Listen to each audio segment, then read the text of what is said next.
বামুনী পাহাৰত কেনেকৈ মৃত্যু হ'ল 18টাকৈ হাতী প্ৰাকৃতিক দুৰ্ঘটনা নে পৰিকল্পিত হত্যাৰ বলি মৃত 18টাকৈ হাতীৰ লগত কি সম্পৰ্ক মাটিৰ ঘটনাৰ লগত কি সম্পৰ্ক কাষতে সৌৰ প্ৰকল্প নিৰ্মাণ কৰি ৰোৱা এজুৰ কোম্পানীৰ নগাঁৱৰ বামুনী পাহাৰত মৃত্যুৰ বলি হোৱা 18টাকৈ হাতীৰ সবিশেষ তথ্য লৈ আমাৰ এই প্ৰতিবেদন ঘটনা 12 মেৰ নিশা নগাঁও সদৰৰ পৰা প্ৰায় 21 কিলোমিটাৰ নিলগৰ তপতজুৰি অঞ্চলৰ লোকে হঠাৎ শুনা পাইছিল বনৰীয়া হাতীৰ জাকৰ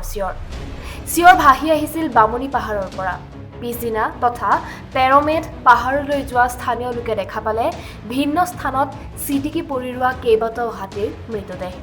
লগে লগে স্থানীয় লোকে খবৰ দিলে বন বিভাগে ঘটনাস্থলীত উপস্থিত হৈ উদ্ধাৰ কৰিলে 18টাকৈ বনৰীয়া হাতীৰ মৃতদেহ ইয়াৰ পিছতে বন বিভাগ আৰু প্ৰশাসনে অভিমত প্ৰকাশ কৰিলে বজ্ৰপাত পৰি মৃত্যু হ'ল এই 18টাকৈ হাতীৰ কিন্তু বন বিভাগৰ অভিমতক লৈ সন্তুষ্ট হ'ব পৰা নাই স্থানীয় ৰাইজ বন্যপ্ৰাণী বিশেষজ্ঞ আৰু প্ৰকৃতি প্ৰেমী ৰাইজ ইয়াৰ আৰতো আছে বিশেষ কেইটামান কাৰণ 1 বজ্ৰপাতত হাতীৰ মৃত্যু হোৱা হ'লে কাষৰীয়া গছ-গছনিও কিছু পৰিমাণে ক্ষতিগ্ৰস্ত হ'লহেঁতেন যিটো একেবাৰে পৰিলক্ষিত হোৱা নাই 2 বজ্ৰপাতত একেলগে 18টাকৈ হাতীৰ মৃত্যু হোৱাটো বহুতে মানি ল'ব পৰা নাই 3 ইয়াৰ পূৰ্বে পশ্চিম বংগত বজ্ৰপাতৰ ফলত একেলগে মৃত্যু হৈছিল 5টা হাতী নৰৱেত মৃত্যু হৈছিল 20টাকৈ হাতী এই দুয়োটা ঘটনাতে একেলগে জুম বান্ধি থকা অৱস্থাত মৃত্যু হৈছিল হাতীসমূহৰ কিন্তু বামুনী পাহাৰত মৃত্যু হোৱা হাতীসমূহ সিঁচৰিত হৈ ৰৈছে ভিন্ন স্থানত এনে কিছুমান কাৰণত এতিয়া কোনেও মানি ল'ব পৰা নাই বন বিভাগৰ অভিমতক কিন্তু প্ৰশ্ন হয় বজ্ৰপাতত যদি 18টাকৈ হাতীৰ মৃত্যু হোৱা নাছিল তেন্তে মৃত্যু হ'ল কেনেকৈ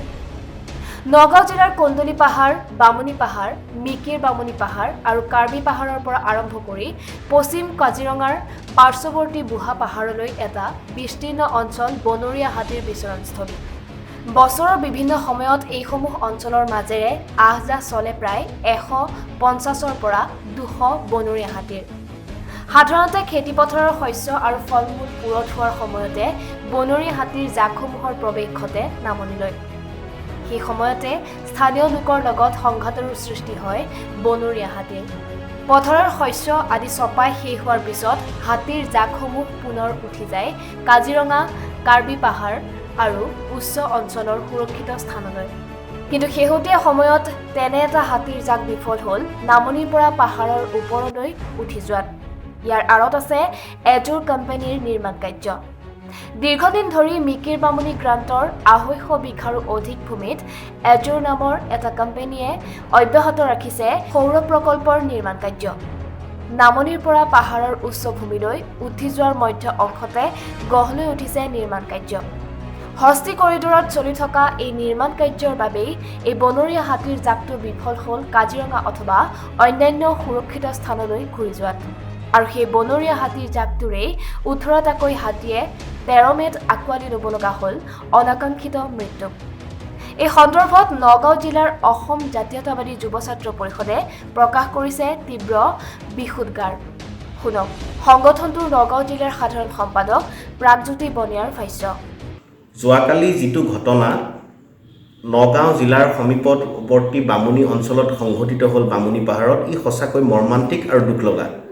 অসম জাতীয়তাবাদী যুৱ ছাত্ৰ পৰিষদে এই ঘটনাৰ উচিত আমি তদন্ত বিচাৰিছোঁ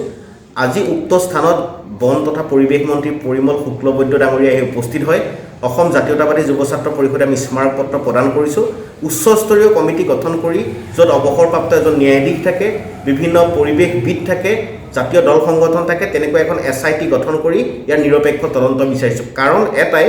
এই উক্ত অঞ্চলটোত এটা কোম্পানী গঢ় লৈ উঠিছে যিটো নাম এজিঅ'ৰ পাৱাৰ কোম্পানী এই কোম্পানীতে সৌৰ শক্তি চালিত আপোনাৰ শক্তি উৎপাদনৰ কাৰণে তেখেতসকলৰ কাম কাজ চলাই আছে কিন্তু আপুনি তাৎপৰ্যপূৰ্ণভাৱে দেখা পাব উক্ত য'ত হাতী ঢুকাইছে সেই অঞ্চলৰ পৰা একেবাৰে তলতে নামনিতে সৌৰ শক্তি চালিত আমাৰ কোম্পানীটো গঢ় লৈ উঠিছে আমি বিগত সময়ত ইয়াৰ বিৰুদ্ধে তীব্ৰ প্ৰতিবাদ কৰিছিলোঁ কিন্তু আজি তাৰ আমি ফল ভুগিব লগা হ'ল 18টাকৈ আমি হাতী হেৰুৱালোঁ এটা কথা আমি ক'ব লাগিব যে যদি প্ৰকৃততেই ইলেক্ট্ৰকিউটেড হৈ পেলাই হাতীখিনি ঢুকাইছে তেনেহ'লে কি প্ৰকৃতিৰ সৃষ্ট নে মানৱ সৃষ্ট এইটো এটা ডাঙৰ প্ৰশ্ন আমি আপোনালোকক দেখাব বিচাৰিছোঁ আমাৰ তথ্য আছে the anatomy of solar land grab আমি এই বিষয়ে আমি উচিত তদন্ত বিচাৰিছিলোঁ আমি ইয়াৰ পৰা তাৰ সৰজমিন তদন্ত কৰি আমি এখন ৰিপৰ্ট আমি উলিয়াইছোঁ ইয়াতে সম্পূৰ্ণৰূপে গোটেইখিনি কথা উল্লেখ আছে উক্ত স্থানত হাতী আহযাস নাই বুলি কৈছে কিন্তু সোলাৰ লেণ্ড গ্ৰেব য'ত আছে য'ত সোলাৰ কোম্পানীটো গঢ় লৈ উঠিছে তাৰ কাষতে আপুনি হাতীৰ গোবৰ দেখা পাব আৰু লগতে হাতীৰ খোজ দেখা পাব এই সম্পূৰ্ণসমূহ তথ্যসমূহ আমি দাখিল কৰিছিলোঁ বন বিষয়াক মাননীয় মুখ্যমন্ত্ৰী মহোদয় কিন্তু কোনো ধৰণৰ কাৰ্যব্যৱস্থা হাতত নল'লে ওলোটাই আমাৰ মানুহক তেখেতসকলে জেলত ভৰাই থ'লে কিন্তু আজি যি পৰিৱেশৰ সৃষ্টি হ'ল প্ৰতিকৈ হৃদয়বিদাৰক আমি আশা কৰিম প্ৰকৃততে ইয়াৰ তদন্ত হ'ব লাগে আৰু আগন্তুক দিনত সোলাৰ পাৱাৰ প্লেণ্টটো বন্ধ হ'ব লাগে উক্ত বিচৰণভূমি হাতীৰ বিচৰণভূমি উক্ত অঞ্চলখিনিৰ লগত কাজিৰঙাৰ যি পাৰ্শ্বৱৰ্তী অঞ্চল বুঢ়া পাহাৰলৈকে সংযোগ প্ৰায় 150-200 হাতী আহযাহ কৰে এই হাতীখিনিক ৰক্ষণাবেক্ষণ দিবৰ কাৰণে হাতীৰ বিচৰণভূমি হাতীৰ কৰিডৰত বাস কৰা বহুত মানুহ আছে বা বহুত কোম্পানী গঢ় লৈ উঠিছে সেইবোৰ উঠাই দিব লাগে আমি দাবী জনাইছোঁ আপোনালোকৰ মাধ্যমৰ জৰিয়তে ধন্যবাদ কিন্তু কিদৰে সংঘটিত হ'ল এই অনাকাংক্ষিত মৃত্যু প্ৰাকৃতিক কাৰক নে কৃত্ৰিম কাৰকৰ ফলত মৃত্যু হ'ল এই 18টা হাতীৰ এই সবিশেষ ৰহস্য উদ্ঘাটনৰ বাবে আমি জানিব লাগিব হাতী আৰু মাটিৰ সম্পৰ্ক জানিব লাগিব মিকিৰ বামুণী গ্ৰান্টৰ মাটি দখলৰ বাবে চৰকাৰ প্ৰশাসন আৰু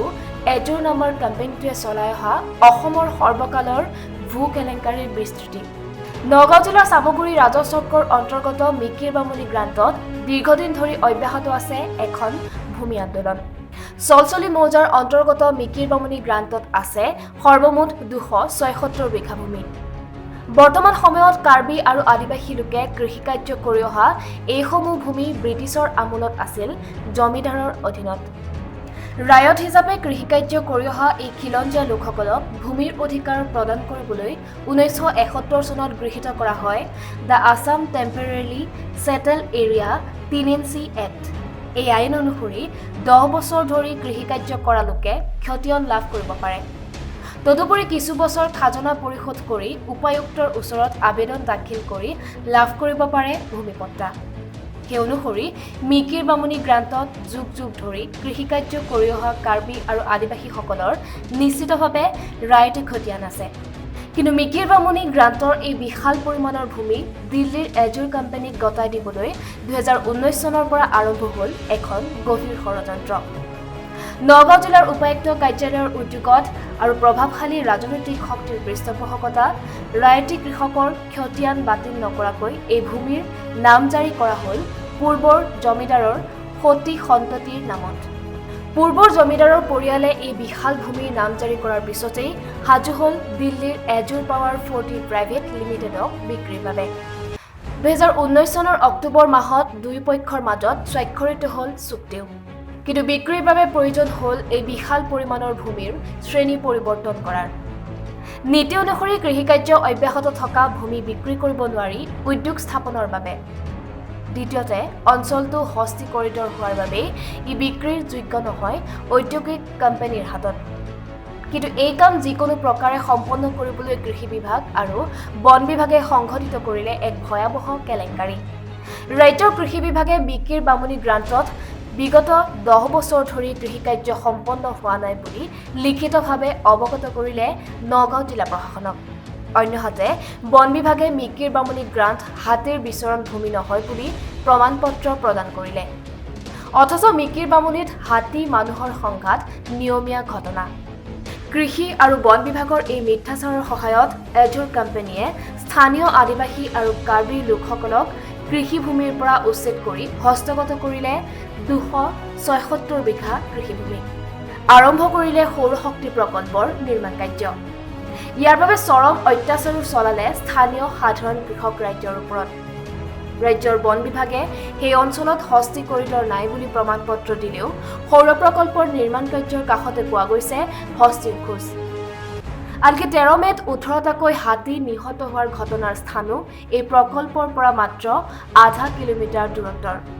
মাটিৰ বাবে চৰকাৰ আৰু প্ৰশাসনে চলাই অহা এই গভীৰ ষড়যন্ত্ৰৰ বাবেই প্ৰশ্ন হৈছে প্ৰাকৃতিক দুৰ্যোগ নে কৃত্ৰিম কাৰকৰ বাবে মৃত্যু হ'ল 18টা হাতীৰ ইতিমধ্যে হাতী নাই বুলি প্ৰমাণপত্ৰ প্ৰদান কৰি থোৱা অঞ্চলটো হস্তিমুক্ত কৰাৰ ষড়যন্ত্ৰ নেকি দিল্লীৱালাক মাটি দিবলৈ নিধন যজ্ঞ চলোৱা হৈছে নেকি হাতীৰ ওপৰত? সবিশেষ সত্যাসত্য উদঘাটনৰ অপেক্ষাত এতিয়া ৰাজ্যবাসী।